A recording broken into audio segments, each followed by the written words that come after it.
So meanwhile, while we're waiting for the rest, just sit back and chill.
All right, so good evening, everyone. I hope you are all feeling fine today.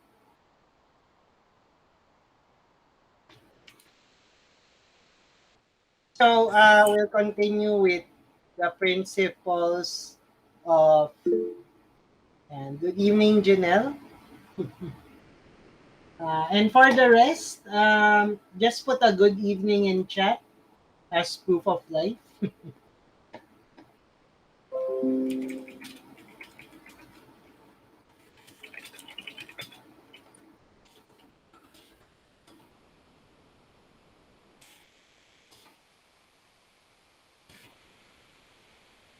Thank you, thank you.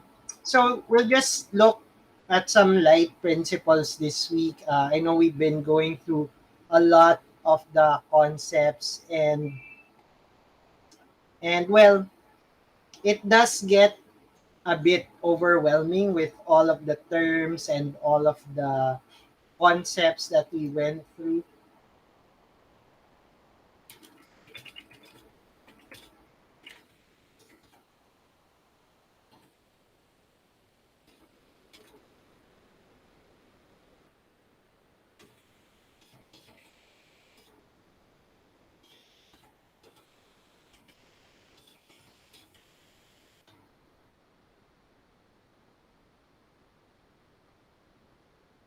So we look at some security design principles. The very first thing actually that should come to every system developer's mind is that systems fail.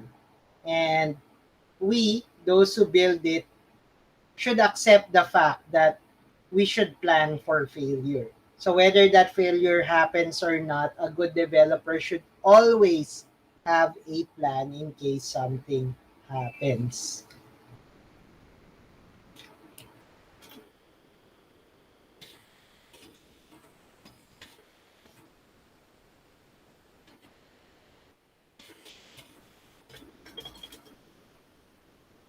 So so nowadays you hear a lot of news about, and that's why you hear a lot of news about security breaches, um, and other hacking stuff going around. Um, the security industry is really big right now, but there are still a lot of incidents happening. So why does this keep happening? And the answer isn't easy because security, as we've seen, if you guys remember, information security is one complex thing. There is no one solution. There is no one factor. Of course, the biggest one is still us, the users. Humanity is still the biggest way to get a breach in. But one of the biggest things out there is the lack of adherence to security concepts and for our own purposes, the lack of adherence to secure design principles.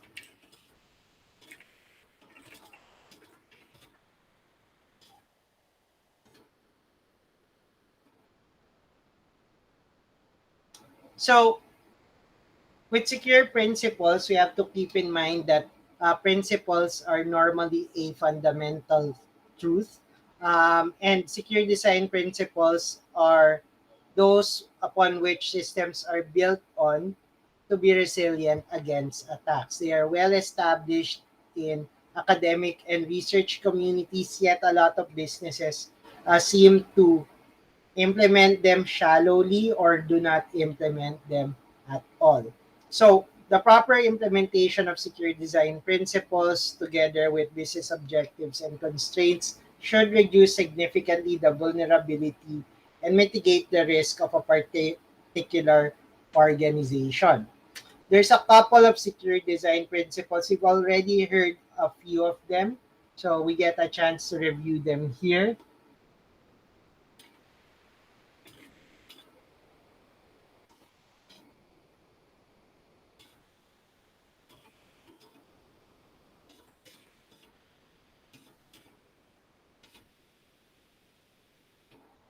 So first is least privilege. And I want everyone to take note when you guys are making a system to put this as one of your design principles. So it says on the screen, allow a user only the absolute minimum access to successfully perform his or her function.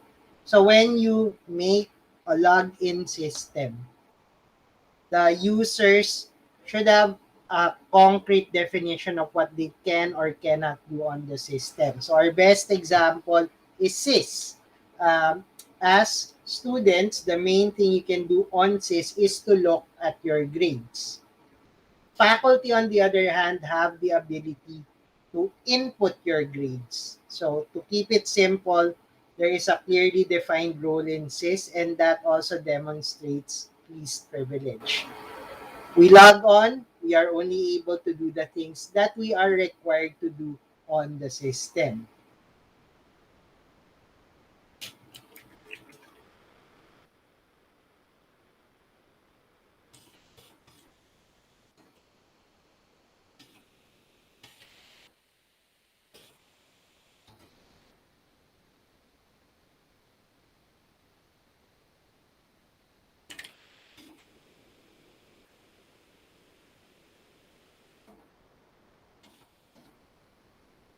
And so if we look at the diagram, it's an example of some of the common problems with logons, no controls, um, no hashing and stuff like that.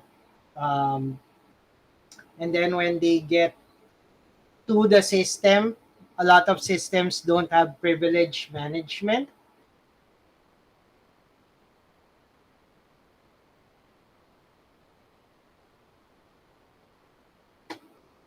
So with privilege management also comes privilege separation. Um, if I'm doing something else, then sometimes there might be a need to have a secondary log on for that. Or and divide privileges such that a user must have multiple privileges in order to perform a larger scale compromise. This requirement reduces risk. So, some one example of this would be in real life, not really security, but for joint accounts in a bank. Um, if I have a joint account, I cannot withdraw money until I have both signatures of the joint account. So, kailangan pumirma nung dalawang tao. So, that's privilege separation, and it protects the account from being emptied by just one person in the joint account.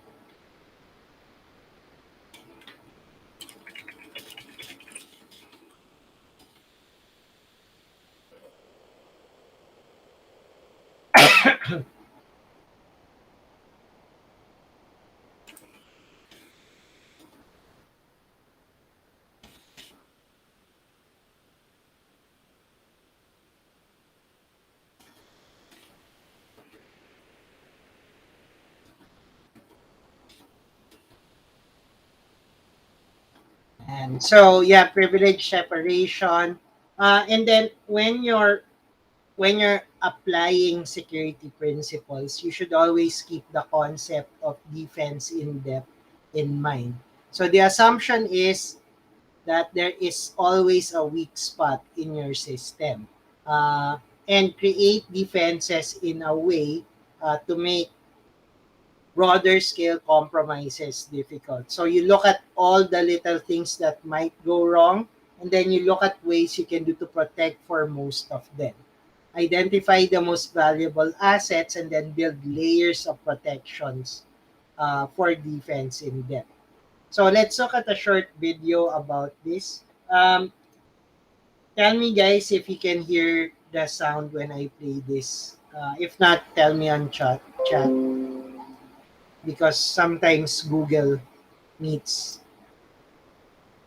If you're putting together an IT security strategy for your organization, it is most likely going to involve a number of different security devices and technologies.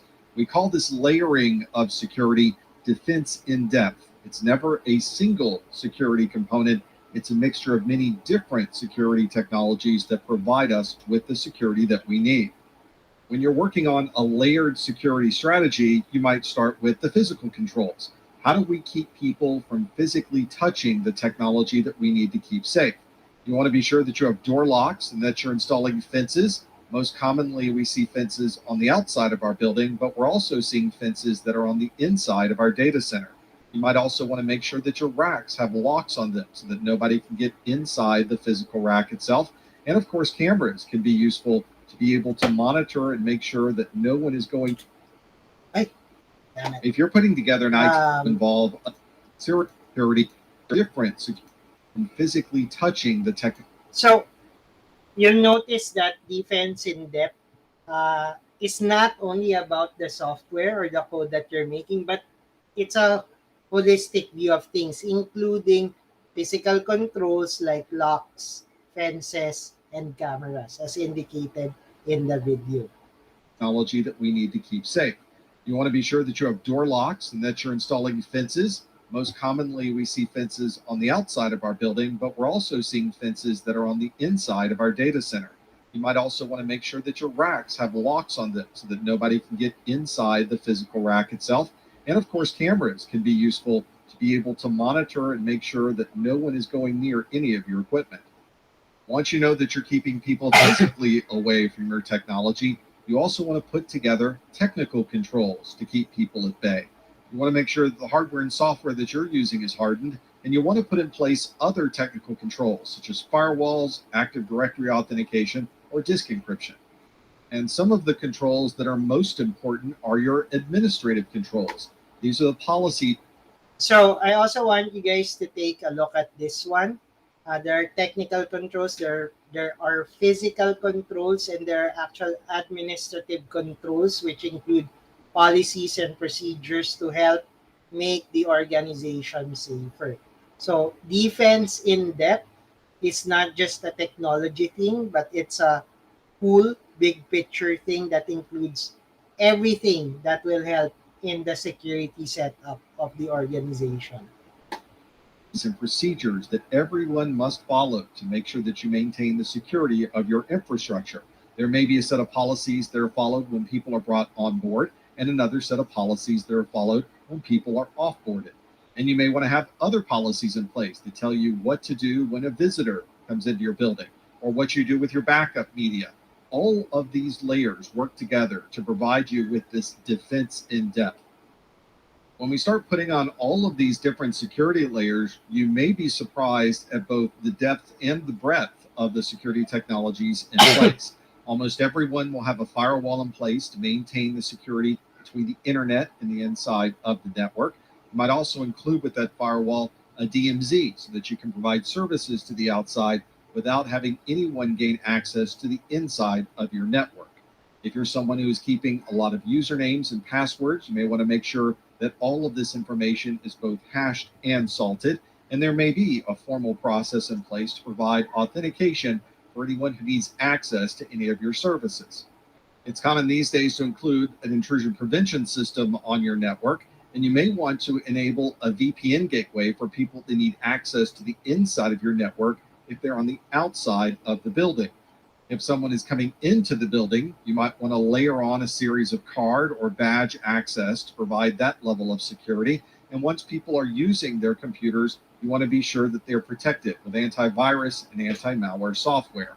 And you may have at the very front of the building a security guard. This is just an example of the layers that you could create for this defense in depth. Your organization will use a different combination of technologies depending on the goals you have for IT security.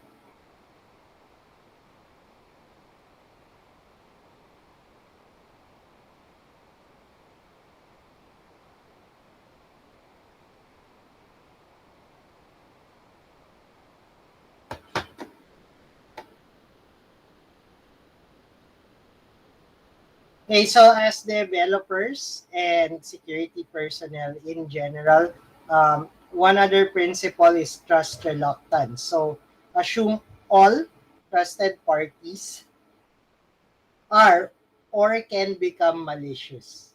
and architect your defenses accordingly. So, in short, don't trust anyone.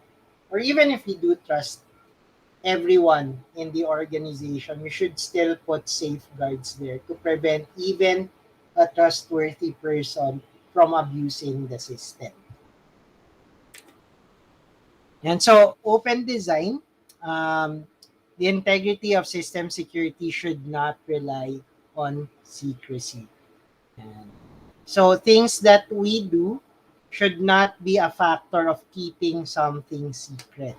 Everything should be transparent, and in that transparency, the defense becomes better.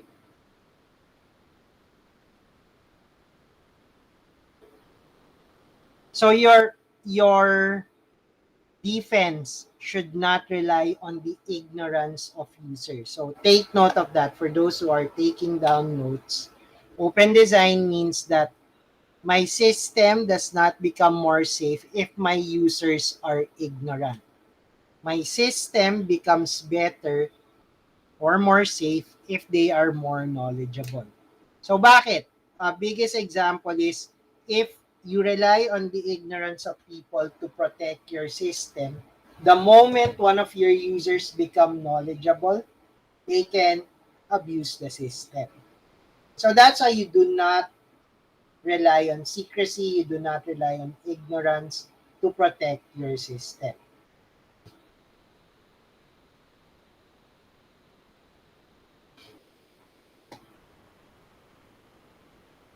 Uh, when you're implementing solutions, simple is better. And that's just what economy of mechanism means. To create systems that are easier to build, validate, and maintain, you simplify.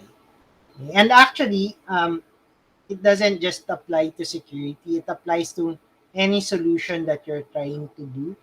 The more you try to overcomplicate it, the less chance you'll have of your users actually wanting to use it. So, one thing I can think of is between a system where it uses your biometrics, like your fingerprint or your retina scan, and the device or another system that uses a third party device to generate a PIN randomly. It's easier to use biometrics because it's already part of your body. But the device, I remember we had that before in Accenture. We carried this security key around that would generate a random number, and we'd use that to input the security code so we could get in the facility. If you leave your badge at home, wala, you can't move around the facility. So you have to go back home and pick it up. As opposed again to biometrics, you always have your fingers or your eyes with you, unless you're a cyborg and can take it off.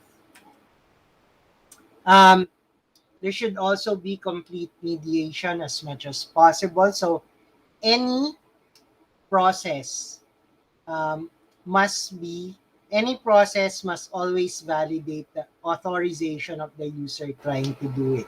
Deleting a record, modifying a record, extracting information, the authorization of the person trying to do it must always be validated. So all access to objects must be checked to ensure that they are allowed. So in Windows, for example, if you try to run things from the command line and it will modify a certain file, unless you are designated as an admin or you are running an admin account, you won't be able to do it because the system will validate first if your account has the privilege to modify certain files in certain directories. Least common mechanism, it says here, understand that shared resources introduce shared compromise. Whenever possible, an organization should reduce or eliminate shared attack surfaces. So basically, shared resources should be kept to a minimum.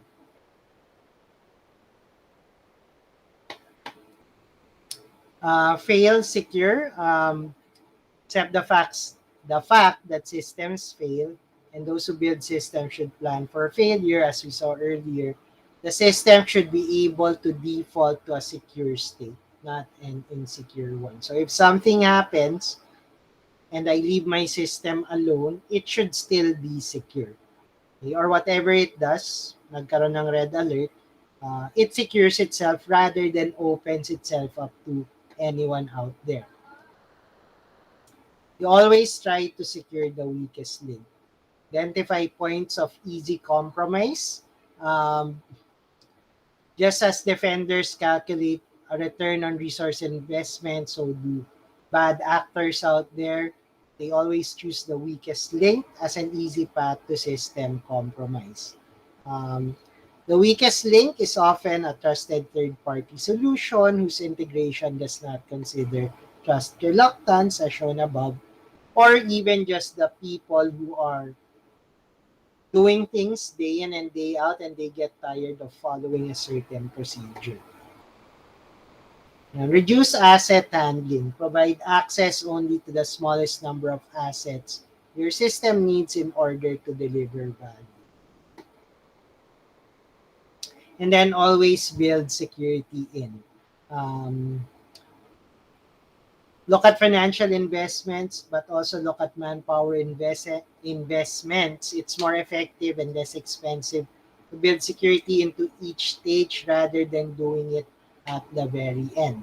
Because if you do it at the very end, for example, coding wise, you might need to repeat a lot of coding or do a lot of extra coding because security wasn't built in. It's the same thing when you do your capstones. Along the way, you should already be doing stuff that makes it more secure. One of my pet peeves when it comes to capstone, for example, is validation. So I tell my group sometimes, well, a lot of times nowadays, um, ginawa niyo na yung form, bakit hindi niyo pa tinuloy sa validation? It's the easiest thing to do. You are already at that part of the code where you're looking at information that was inputted by the user. How much more work would you need to check if those values are valid? It's also the reason why I tell my groups when they're putting test data in, use proper data. Wag AAAA, wag ganon. If it's a name, put a proper name in. So you could already check your validation. Um, Street names and stuff like that. Um, if it's not real data, at least the data looks real. Hindi AAAA, hindi BBBB, or 1, 2, 3, 4, 5 ABC. Put in a real street name, put in a real person's name. So you can test that in normal everyday use, someone input something here and it's not what I need, it won't be accepted by the system. Always build security in. And then always revisit security policies frequently. Technology changes so fast nowadays that you really need to come back and check your security policies. In light of those principles, there are anti-principles. So the anti-principles are things that look like they help with security, but sometimes they factor into actually breaking the security itself. So we look at some anti-principles. If I remember correctly, it's about 3 or 4. Um, First is compliance. So a lot of people think if I comply with ISO 3100, ISO 27001, my organization will be more secure. If I comply with ITIL, my organization will be better. That's just not the truth. Compliance can be obtained uh, with a with an implementation that follows the rules and regulation, but it doesn't automatically mean that everything is secure already. People have a tendency to comply when there's an auditor, Then once the auditor is gone, they relax again and go back to their old ways. Compliance only works if the enemy you're trying to thwart is the compliance auditor. It's useful in many ways, but as a security measure, it is incomplete. Compliance system will have gaps in the security assessment. So just because you're compliant, it doesn't mean secure yung organization. Complexity, which is the inverse of the economy of mechanism, is a big enemy of security. More complexity you put in, the more bugs you'll have and the more vulnerabilities you'll introduce. One of my favorite questions is when people propose something and it involves computation and a lot of figures, my first reflex would be to ask, hindi ko ba pwedeng gawin sa Excel to? And then they start to explain and then it becomes more complex, more complicated. And I ask my question again, can this not be done in Excel? Why would we exert extra effort to build this system if it's something that can be done by an office product? So just because it's complex doesn't mean it's better. And in fact, a lot of times the simple solution would be the better solution. As discussed earlier with security or ignorance being not so good as a security principle, security through obscurity is also an anti-principle. Um, Bad actor may not know where your important assets are or how your system operates, um, but it doesn't inherently protect your systems. Um, because, yun nga, all it takes is one weak link, and even though a bad actor may not know something, someone else becomes lax and a breach happens. Ah, Before I move on to the next one. Yung best example nito, and I always use this one, is the use of a security badge. So your areas in the office are secure kasi may security badge. But a lot of times, especially here in the Philippines, people would go, pards pa sabay kasi nakalimutan ko yung security badge. Which is fine, I guess, if it's a person you work with every day, so at least kilala mo siya. Even worse than that are delivery people and just obscure people doing the same thing and people letting them in. So I'm not against them, but I'm against the principle that people easily let strangers into their offices just because they say stuff like, may delivery po para dito. So it shouldn't work that way when you go, especially in places where you are building software and stuff like that. The whole point of visitors is they should get a badge that tells you they are visitors and they only get into areas they are allowed to get into. So people go like, hindi, okay lang yan. So it's an ignorance thing. And it doesn't come from a place of knowledge where I may trust this guy, but it might cause some problems later. It doesn't come from that. So, it always comes from, hindi, sige, okay lang yan. Okay lang yan until, ah, so I get reminded also, a few years ago in Smart, we lost a few laptops because some person was dressed up in office attire. So, person was in office attire, goes through the lobby, hindi pinigilan ng security kasi mukhang taga dun siya eh. The person was dressed well enough to look like an employee in the regular. So, for whatever reason, the guards at that hour let the person in. The person was able to go through some offices that had doors open and took 5 laptops with her going out. So it was a total failure of the security process because after that, they became really strict. And when you try to come out with a laptop, you get inspected to see is that your personal laptop or is it a company laptop. If it's a company laptop, they have the permission to bring it out of the office. Pero yun, things like that happen because people think that if people don't know about it, it's protected. Security through legality. Regulation and law do not prevent attacks. In fact, someone who's very good at law might find a loophole to attack your organization. So it's good to know about the law. It's good to check your implementation versus the law, but it's not the entire solution. You also still have to implement the other stuff we've talked about to make it a more complete solution.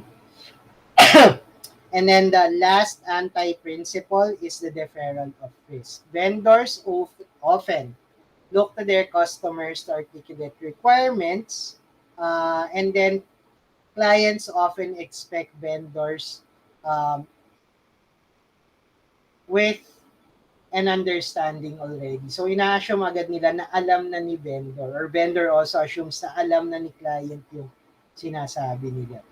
So when I'm the vendor, I always make it a point to explain very slowly to my clients yung implications. When I do a lot of when I was doing a lot of mobile apps development, a lot of my clients thought it was magic. 2 weeks, okay na yan. Or ganito. Ano yung gusto mo? Parang Facebook. So I explained to them, these are my rates, and my rates are like this because these are the stuff I need to do to be able to accomplish what you want. If you think that's too much, then I'll explain to you why it's hard. If you still say it's too much, then you can go to the next person and I'm fine with that. But I will be very clear that this is the price because this is this is the complexity needed to accomplish that task. And a lot of clients would walk away. And then they tell me they found someone who was willing to do it for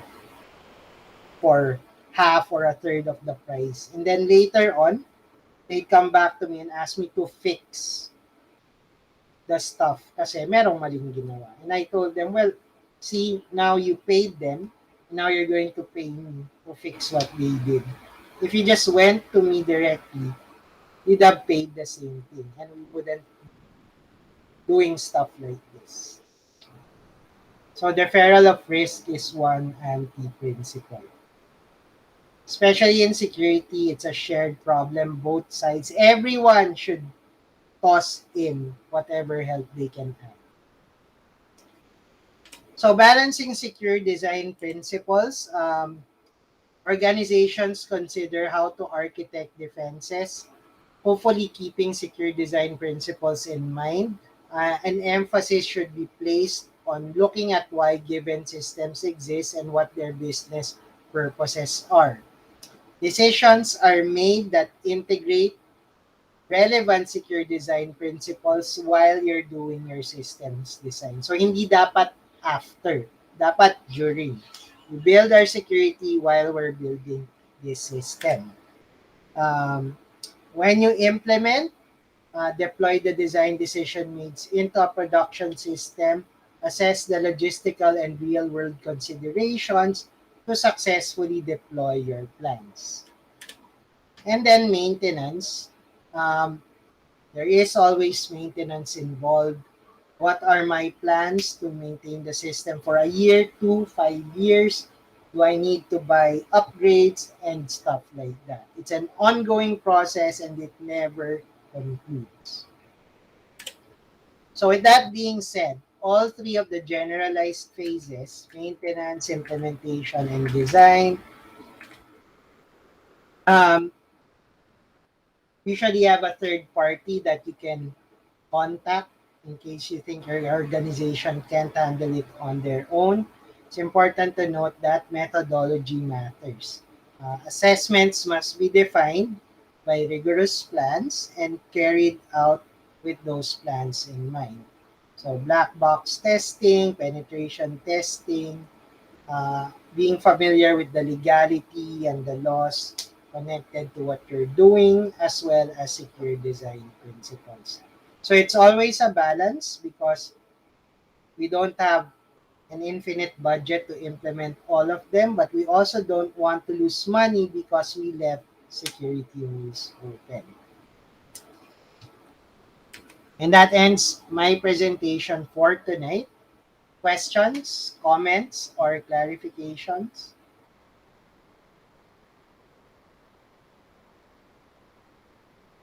So, if you guys feel like I'm somewhat lacking in energy, I've had a long day of meetings and I didn't want to cancel class kasi it's we're nearing midterm. So, I want to have more of the concept discussions or as much of the concept discussions as we can get before midterm so that we can concentrate on some techniques after midterms. Pero other than that, um, with Jose and Will saying there are no more questions and everyone else being quiet, I assume that is yes, sir. We have no more questions for tonight. Thank you for joining me here. Um, just remember to check Big Sky occasionally for some updates. And with that being said, enjoy the rest of the night. Enjoy your dinner. I'll see you all next week. Thank you for finding time to join me here. And stay safe, everyone. Good night. Thank you, sir. Thank you, Thank you, sir. sir. Thank you, Thank you. sir. Thank you, sir. Thank you, sir. Thank you, Janelle. Stay safe. Stay safe din po.